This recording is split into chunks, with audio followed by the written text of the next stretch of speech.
औज़ु बिल्लाहि मिनश्शैतानिर्रजीम बिस्मिल्लाहिर्रहमानिर्रहीम। अवल खो तासु द टोलो मलगरो ढेर ढेर शुक्रिया چې تاسو رالی او زمونږ د منګوري پولیس هلې ځلې کم چې د جرایم پیشه عناصرو خلاف دي د هغې متعلق تاسو دنیا ته ښودل غواړئ. ستاسو ډېر ډېر شکریه. څنګه چې ستاسو په علم کې ده چې جرایم پیشه عناصر د خپل مجرمانه سرګرمو په سلسله کې مسلسل لګیای او خپل مجرمانه قدمونه پورته کوي. خو الحمدلله زمونږ د سوات پولیس هم د دې خبرې جوګه دي چې هغه د جرایم پیشه عناصرو خلاف مناسب قانوني کاروایي وکړي. ستاسو په وړاندې ده څو ورځې مخکې هم د پولیسو ډېرې کاروایي چې هغه تاسو د هغې کې شامل شوي تاسو لیدلی دي.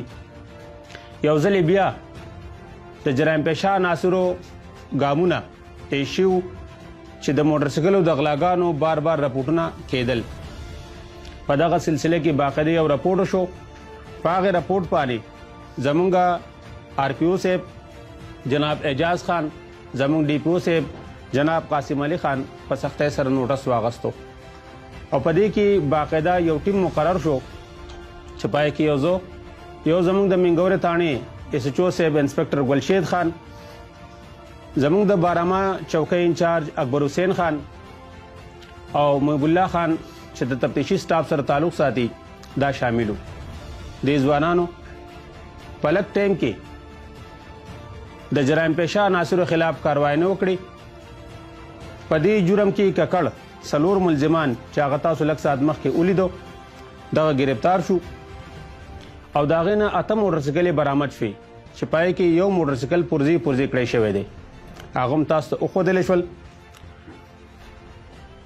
کچرې عوام زموږ سره مرسته وکړي او خپل موټرسایکل خپل ګاډي خپل قیمتي څیزونه بې ځایه نه پرېږدي نو جرایم پیشه عناصرو ته به په غلا کولو کې اسانتیا نه وي. خو زه ستاسو بیا شکریه ادا کوم او خاص کر د خپل عوامو چې ستاسو د عوامو زموږ سره مرسته شامله ده چې څومره جرایم پیشه راځي او دلته څه قسم جرایم پیشه سرګرمۍ کوي نو الحمدلله عوام زموږ سره اوږه په اوږه ولاړ دي.